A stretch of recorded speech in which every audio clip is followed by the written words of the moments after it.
Good afternoon, everyone. Today we'll be writing one question.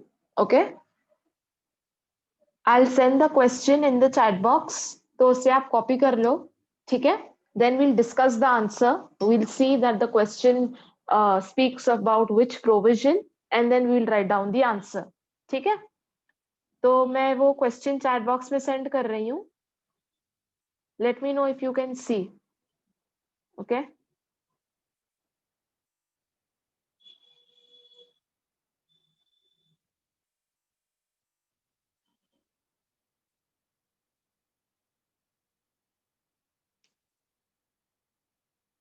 Can you all see the question?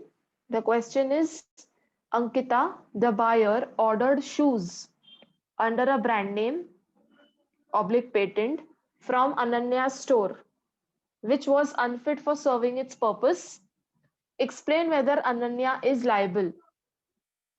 दिख रहा है सबको question?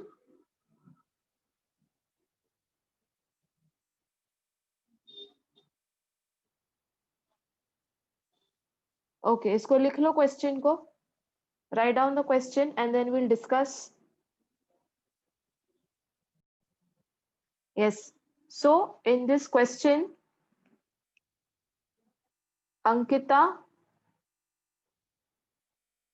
is the buyer. ठीक है, लिख लो. Write down somewhere near the question so that आपको easy हो while framing the answer. And Ananya कौन है? Ananya is the seller. Correct? तो आपको जो भी सेल ऑफ गुड्स एक्ट पर जो भी क्वेश्चन आता है, ये आपको सबसे फर्स्ट स्टेप ये करनी है, क्योंकि क्या हो जाता है ना, हम नाम में कंफ्यूज हो जाते हैं, है ना? तो पहले ये सॉर्ट आउट करो कि बायर कौन है, सेलर कौन है. ठीक है? Correct. Now after reading the question, let me read the question again. The question says, Ankita, the buyer, ordered shoes under a brand name from Ananya's store. Now those shoes were unfit for serving its purpose. ठीक है? Explain whether Ananya is liable. तो ये question में पहले हमको provision ढूंढना है कि हमने ये इस चीज के बारे में कहाँ पढ़ा था. So if you remember, we studied about this in unit number 2. Correct? In implied condition. देखो ये फिफ्थ वाला implied condition है. In this, read out the third point. क्या लिखा है? If the buyer purchases an article under its patent or trade name, the implied condition that articles are fit for particular purpose shall not apply. मतलब क्या?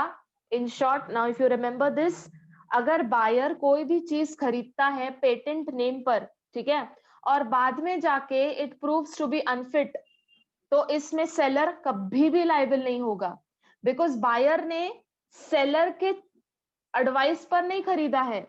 Buyer ने वो commodity क्यों खरीदा है? Because it was under a patent और अ trade name, है ना? पेटेंट और ट्रेड नेम पर है. तो इसमें अगर that commodity proves to be unfit, तो then seller is not liable in any case, है ना?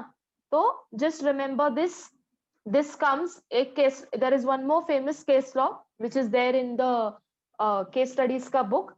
तो हमेशा याद रखना, जहां पर वर्ड पेटेंट या ट्रेड नेम आ गया, उसमें अगर कमोडिटी अनफिट हो जाती है, तो in that case the seller will never be liable. ठीक है? Are you good to start writing the answer? सबका हो गया क्वेश्चन लिख के? ठीक है. So when it comes to case studies,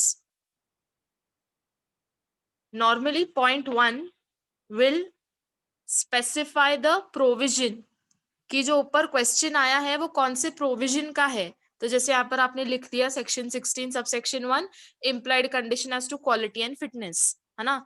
तो ये यहीं से समझ जाता है कि आपने क्वेश्चन को सही समझा है. Okay, this is the first hint which you give the examiner. Second point talks about the facts of the case. Facts of the case मतलब जो क्वेश्चन में है वो आपको लिखना है. ठीक है?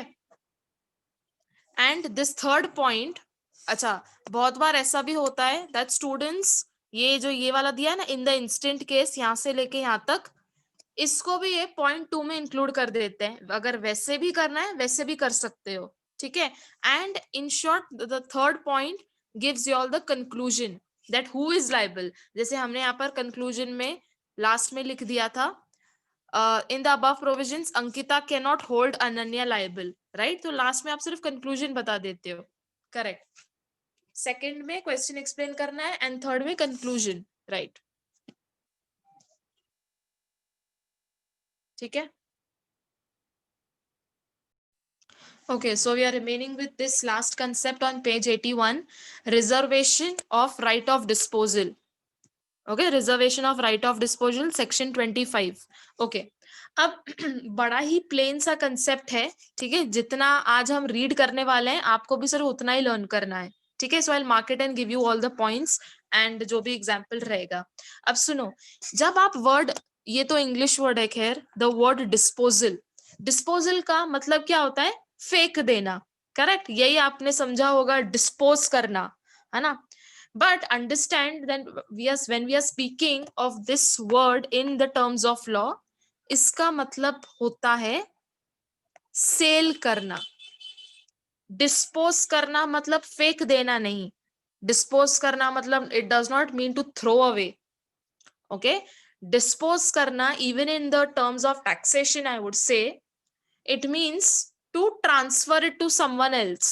Okay, so when we are studying soga, okay, तो हम जब transfer it to someone else की बात करते हैं, that means in short we are speaking of sale. Correct. तो यहाँ पर डिस्पोज का मतलब ऐसे मत समझना कि फेंक देना. इसका यहाँ पर मतलब होता है to sell it off. Okay, ऐसा आप समझ सकते हो. If you want you can write it also, to sell it off. ठीक है, to sell it off. Okay, अब we will take one example. लिख लें आपने, डिस्पोज का मतलब लिख लो, टू सेल इट ऑफ. ठीक है, अब I'll take one example. This is the seller, this is the buyer. ठीक है, सिंपल सी बात है. अब ये सेलर खुद जाके बायर के डोर स्टेप पर गुड्स डिलीवर करता है. ठीक है, और उसने ना एक कंडीशन रखी है बायर पर कि मैं तुझे गुड्स की डिलीवरी तब दूंगा when you give me 50% cash immediately, और बाकी जो 50% है that you give me after 2 months. तो 2 months का यहाँ पर क्रेडिट पीरियड है. Okay, so this is the way the buyer will disburse the payment. How will it disburse the payment? उसे 50% कैश इमीडिएटली देना पड़ेगा सेलर को, और 50% तो क्रेडिट पीरियड है. 50% he will give after 2 months. ठीक है, तो 2 months becomes the credit period. ठीक है, तो यहाँ पर ये सेलर जाता है, इसके घर पर जा रहा है. ठीक है, ये सेलर है, इसके हाथ में एक बैग है. ठीक है, और ये बैग में गुड्स हैं. तो seller tells the buyer that I have bought you these goods which you want.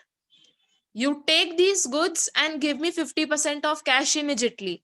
है ना, तो क्या हम हिंदी में कहते हैं ना, एक हाथ से लेना एक हाथ से देना, काइंड ऑफ ये वैसा वाला ट्रांजैक्शन की हम बात कर रहे हैं. ठीक है, so what will happen in this case? The seller will hand over the bag of goods and the buyer will give him 50% of cash immediately. This is the condition kept on the buyer. Now, don't you think कि यहाँ पर seller ने ये goods sale of करने से पहले एक condition रखा है, right? So that means he has kept a reservation. Reservation मतलब क्या? एक कंडीशन रखना अदर पार्टी के ऊपर. तो यहाँ पर अदर पार्टी के ऊपर कंडीशन क्या रखी है? That you have to give me immediately 50% of cash, तब जाके ही I will hand over you these goods. तो कहीं ना कहीं हमें इस बात से ये समझ आता है कि सपोजिटली बायर उसे 50% कैश नहीं देता immediately, so will the seller hand over the bag of goods? The answer is no, right? तो ये तो कंडीशन है ना, अगर कंडीशन ही बायर ने फुलफिल नहीं की तो सेलर फिर ये बैग ऑफ गुड्स क्यों ही देगा? ठीक है, so if the buyer does not fulfil the condition then the seller will also not hand over the bag of goods. Simple सी बात है, राइट? तो यहाँ पर सेलर ने किया क्या है? He has reserved his right of disposal. Disposal का मतलब क्या होता है? To sell off. ठीक है, तो जब तक बायर उसे हाथ में पैसे नहीं देता है, पैसे नहीं रखता है, 50% ऑफ कैश नहीं देता है, the buyer will also not hand over these goods to the seller will also not hand over these goods to the buyer, correct. तो 1-to-1 ट्रांजैक्शन है। Now first will read out the example, फिर हम content पढ़ लेते हैं। Example is given on the next page. Okay, this is the example. देखो, let us read. X furniture to company by a truck. ठीक है, तो यहां पर मैं लिख देती हूँ X sends, तो X कौन बन जाता है? X is the seller, और वो फर्नीचर किसे बेच रहा है? कंपनी को, तो कंपनी यहां पर बन जाती है बायर, करेक्ट। तो X sends furniture to a company by a truck and instructs the driver not to deliver the furniture to company until the payment is made by the company to him. तो वो जो driver है वो company को furniture कब देगा? जब company उससे पूरा इमीडिएटली कैश दे देगी। क्या यहाँ पर वर्ड कौन सा यूज किया गया है? आपको वर्ड पर कॉन्सेंट्रेट करना है। until the payment is made by the company to him, the property only passes when payment is made. तो यहाँ पर अगेन सेलर ने एक अपना जो राइट है वो रिजर्व कर लिया है, ठीक है। तो ये जो this driver will hand over the furniture to the company only when the company is ready to pay full amount, correct. ये यहाँ पर उसने कंडीशन रखा है। अब सपोजिटली ड्राइवर लेके जा रहा है फर्नीचर ट्रक में, कंपनी के पास पहुंच गया, कंपनी को कहता है कि मुझे पैसे दो और तब जाके मैं फर्नीचर को ट्रक से अनलोड करूंगा, ठीक है। कंपनी बोलती है कल आना, ठीक है, वो बोलती है कल आना and tomorrow I will give you the payment. तो will the driver give the furniture? The answer is no. The driver will also say okay, if you are asking me to come tomorrow then I will also give you the furniture tomorrow, ठीक है। So this is 1-to-1 basis वाला transaction, ठीक है। तो यहाँ पर company के ऊपर एक कंडीशन है, जब तक कंपनी पेमेंट नहीं देती है ड्राइवर को तब तक ड्राइवर भी उसे फर्नीचर नहीं देगा, सिंपल सी बात है, ठीक है। Read the example once again.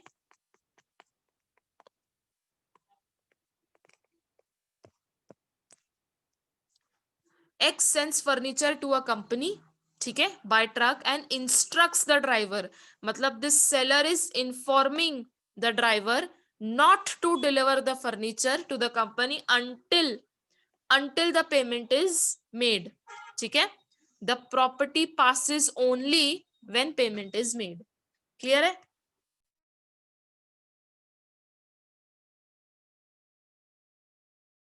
Until the payment is made. Okay. So now let us read the content part and then we'll come on this.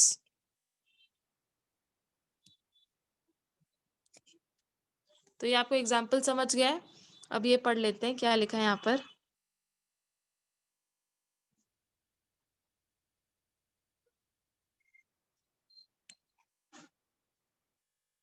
Yes, first read this line. The delivery of goods to a buyer or carrier or bailee for the purpose of transmission to the buyer, the property in the goods does not pass to the buyer until conditions imposed by the seller are fulfilled. क्या लिखा है? Buyer को वो property तब तक नहीं मिलेगी जब तक वो सारे कंडीशंस फुलफिल नहीं करता है जो सेलर ने उसके ऊपर रखी हैं। क्या यहाँ पर वर्ड कौन सा यूज किया गया है? Until the conditions imposed by the seller are fulfilled. Impose मतलब क्या? जो सेलर ने उसके ऊपर कंडीशंस रखी हैं, जब तक बायर वो कंडीशंस फुलफिल नहीं करता है तब तक उसे प्रॉपर्टी नहीं मिलेगी, ठीक है। तो इस केस में कंडीशन क्या था? अगर जो मैं नोट्स वाले एग्जांपल की बात करूं तो यहाँ पर company was the buyer, correct. So which was the condition which was kept on the company? To give immediate cash to the driver, correct. तो जब तक ये कंडीशन फुलफिल नहीं होती है तब तक प्रॉपर्टी पास नहीं होगी, सिंपल सी बात है। अगर बायर कंडीशन फुलफिल कर लेता है तो वो उसे फर्नीचर भी दे देगा, बट जब तक पैसे नहीं आते हाथ में तब तक ही will also not give the property. Okay, so if you say this was just a translation of the example, ये वाला पॉइंट, ठीक है। मैं जितना मार्क कर रही हूं आपको सिर्फ उतना ही लिखना है। So this is point number 1। आगे देखो,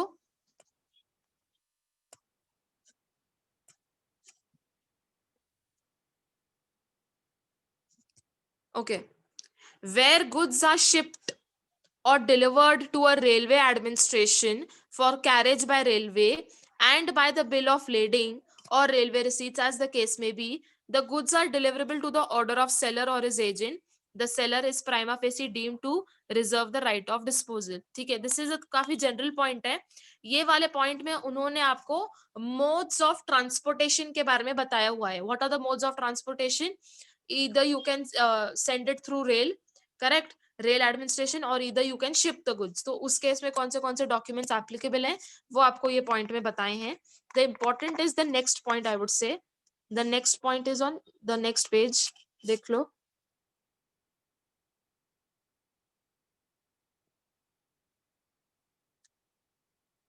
okay. When the seller of goods draws on the buyer for the price and transmits to the buyer the bill of exchange together with the bill of lading or the railway receipt to secure payment, the buyer is bound to return the bill of lading or railway receipt. If he does not honor the bill of exchange and if he wrongfully retains the bill of lading, the property in the goods does not pass to him. ये सुन लो. देखो, कुछ ना documents ऐसे होते हैं जो buyer को seller को देने पड़ते हैं वापस से. ठीक है, तो ये एक पॉइंट में क्या कहा है कि अगर बायर वो डॉक्यूमेंट्स खुद से रिटेन करता है जो उससे सेलर को देने चाहिए थे वो documents, but if he is not giving it to the seller and if he is wrongfully retaining the bill of lading or railway receipt, the property in the goods does not pass to him. तो कुछ अगर ऐसे documents हैं जो buyer को seller को देने हैं पर वो अगर नहीं दे रहा है and if he is wrongfully retaining those documents, तो उस केस में प्रॉपर्टी ट्रांसफर नहीं होगी. क्योंकि यहाँ पर कंडीशन क्या रखा है बायर के ऊपर, ये वाले केस में condition is that buyer has to give those documents to the seller. कौन से डॉक्यूमेंट्स? यहाँ पर एग्जांपल दिया है बिल ऑफ लेडिंग और रेलवे रिसीट. तो ये बायर को सेलर को वापस देने पड़ते हैं. पर अगर वो जबरदस्ती या पर्पसली या रॉन्गफुली अगर नहीं दे रहा है and if he is retaining it with himself, then the property in the goods will not pass. ठीक है. एक और चीज ऊपर दी थी कि अगर बायर ने बिल ऑफ एक्सचेंज दिया है ना, buyer has given bill of exchange to the seller, और अगर ये बिल ऑफ एक्सचेंज ऑनर नहीं होता है. अच्छा, बिल ऑफ एक्सचेंज क्यों देते हो आप सेलर को?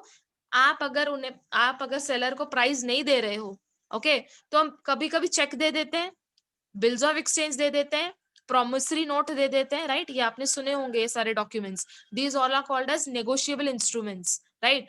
तो अगर आप कैश ना दे के अगर आप चेक दे रहे हो या अगर आप बिल ऑफ एक्सचेंज दे रहे हो, तो वो ऑनर होने चाहिए, डिसऑनर नहीं होने चाहिए, बाउंस्ड नहीं होने चाहिए, right. If you are giving me cheque today, so I will go and deposit it in my bank. तो बैंक में पैसे आने चाहिए. ऐसा ना होना चाहिए कि बैंक मुझे कहे कि your cheque has been dishonoured, right? So these also things should not happen. If they happen, then the property will not pass to the buyer. ठीक है. तो ये बायर को कुछ चीजें ध्यान में रखनी है. If he has certain documents which he has to return it back to the seller, then he should return him. ठीक है. He should not wrongfully retain the bill of lading or railway receipt. If he does, then the property does not pass to him. Clear है? So what you have to learn in this part, reservation of right of disposal, मैंने आपको already mark करके दिया है. You have to read it from here. ठीक है, आपको यहां से लेके यहां तक पढ़ना है. This is point 1. Go for this is point number 2. ठीक है. नेक्स्ट पेज पर this is the entire point number 3. और उसके बाद बस आपको ये एग्जाम्पल लिखना है. रेस्ट ऑल को कट कर लो. ठीक है, बाकी जरूरत नहीं है, बाकी जस्ट रिपीटेशन है. ये जो नीचे सर्कमस्टेंसेस दिए हैं, ये सर्कमस्टेंसेस भी रिपीटेटिव हैं, तो इसको भी कट कर लो, ये एनालिसिस भी कट कर लो. ठीक है, सबको समझा ये वाला पॉइंट कि आपने बायर के ऊपर एक कंडीशन रखी है और जब तक बायर वो कंडीशन फुलफिल नहीं करता है तब तक उसे प्रॉपर्टी नहीं मिलेगी. सिंपल सी बात है. जब भी आप ये वाला कंसेप्ट पढ़ रहे हो, reservation of right of disposal, तो पहले आप एग्जाम्पल समझ लेना. ये जो एग्जाम्पल अभी हमने पढ़ा फर्नीचर वाला, first read the example then read the content. But exam में you don't have to write it in this way. You have to first explain what is reservation, right, in these 3 points, and then simply just write down the example. ठीक है, बाकी कुछ जरूरत नहीं है। ये पूरा एक समरी सिनॉप्सिस दिया है फर्स्ट पेज पर। We are done with passing of property, reservation just अभी कंप्लीट किया। Passing of risk section 26 we are done. Transfer of title, types of deliveries, rules regarding delivery, acceptance of delivery, rights and duties of buyer, we just finished it yesterday. You read the summary on your own. Okay, this is just the miscellaneous part जो कहते हैं, the overall which we have studied in unit 3, and important sections में आपको section number दिए हैं. If you want you can just completely cut this, if you want you can read it, this is on your own. ठीक है, क्योंकि section numbers according to me is not important to learn, but if you still want to remember it, see यहाँ पर आपको हर topic के उसके section numbers दिए हैं. ठीक है, so if you can learn it, you can learn it. If I say there are some important, if you all want me to mark it down, तो कुछ important होंगे. Passing of risk section 26 learn कर लो, मतलब 26 number learn कर लो. Sent on approval basis section 24, this I would say is important. Then बाकी आ जाते हैं, बाकी तो ठीक है, all are equal I would say. Delivery का क्वेश्चन बहुत बार आता है, so you can learn section 33. या that's it I would say, these 3 sections. और नेक्स्ट पेज पर या नेक्स्ट पेज पर ठीक है, कोई एज सच ये नहीं है. नेक्स्ट पेज पर इंपॉर्टेंट टॉपिक्स हैं, but I would not say important section numbers. So if you want to learn these one, I think these 3 are they frequently come in examination, and hence I'm asking you to learn them. Also, if you want to, okay, there is no compulsion, there are no extra marks for writing the case, these section numbers or subsection, but if you write them wrong, then they will definitely cut off. Okay, so yes, we'll stop here. I shall meet you all after your vacations. Please make sure to write the test. Okay, send it to me by Tuesday or maximum by Wednesday. Okay, chalo, I'll see you all.